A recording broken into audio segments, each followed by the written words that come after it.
Senior artist கூட எல்லாம் நம்ம ஒர்க் பண்ணும்போது, ஒரு டேக் 2 டேக் பண்ணும்போது அவங்க ஈஸியா பண்ணிடுவாங்க. அதுவே கொஞ்சம் போகும்போது கொஞ்சம் முகம் சுளிப்பாங்க. அந்த மாதிரி ஏதாவது ஒரு சிச்சுவேஷன் ஹாட்ஸ்பாட்ல இருந்ததா?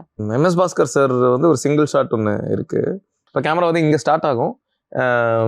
அங்கேருந்து ஸ்டார்ட் ஆகி அப்படியே ஸ்லோவாக சார்ஜ் ஆகி ஒரு ஃபேஸ் கிட்ட வந்து நிற்கும். வந்து இன்னும் ஒரு 30 செகண்ட்ஸ் ஸ்டே இருக்கும். அப்போ ஒரு கண்ணில் தண்ணி வரணும். அழுவார், பேசுவார், அதுக்கப்புறம் புல் பேக் போய் நிற்கும். கிட்டத்தட்ட ஒரு 3 நிமிஷம் ஒரே ஷாட்டு. ஃபர்ஸ்ட் டேக்கே கரெக்டாக பண்ணிட்டாரு. அவன் கண்ணில் தண்ணி வந்துருச்சு. செட்டில் எல்லாருமே ஃபுல் கிளாப்ஸ். ஆனால் எனக்கு அந்த அந்த வந்து நின்ன இடத்துல அவர் பேசின இடம் எனக்கு அங்கே இல்லையே, இது நம்ம இப்படி நினைக்கலையே அப்படின்ற ஒரு தாட்டு. ஸோ 1 மோர் போனேன். என்னன்னா 6 டேக் போயிருந்தோம். 6 டேக்குமே கேமரா அங்கேருந்து சார்ஜ் ஆகும்போது அவர் கண்ணில் தண்ணி இருக்காது.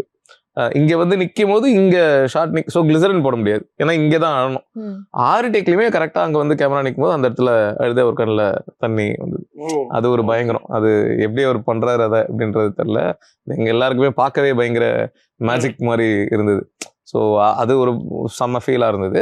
ஸோ ஆனால் இந்த 6 டேக் போடும்போது அவரை கடைசியாக அது 6வது டேக்கில் தான் என் கோ-டைரக்டர் சொன்னான், எதனால் இன்னமும் மிஸ் ஆகுது அப்படின்னு சொல்லுவான். அவன் தான் சொன்னான், ஃபர்ஸ்ட் நீங்கள் நரேட் பண்ணும்போது இந்த இடத்துல வந்து ஒரு டயலாக் ஒரு டயலாக் இருக்கும். இந்த டயலாக் வந்து நீங்கள் அழுது சொல்ல மாட்டீங்க, ஆனால் கண்ணில் தண்ணி வரணுன்ற மாதிரி கரெக்ட் அப்படின்னு சொல்லிட்டு அவர்கிட்ட போய், சார் இந்த இடத்துல நீங்கள் உங்கள் கண்ணில் தண்ணி வரணும், ஆனால் நீங்கள் அதை அழுது சொல்ல வேணாம், நீங்கள் அதை ஒரு டெட்டு ஃப்ளாட் ரியாக்ஷனோட சொல்லுங்க, ஆனால் கண்ணில் தண்ணி வரணும் அப்படின்னு.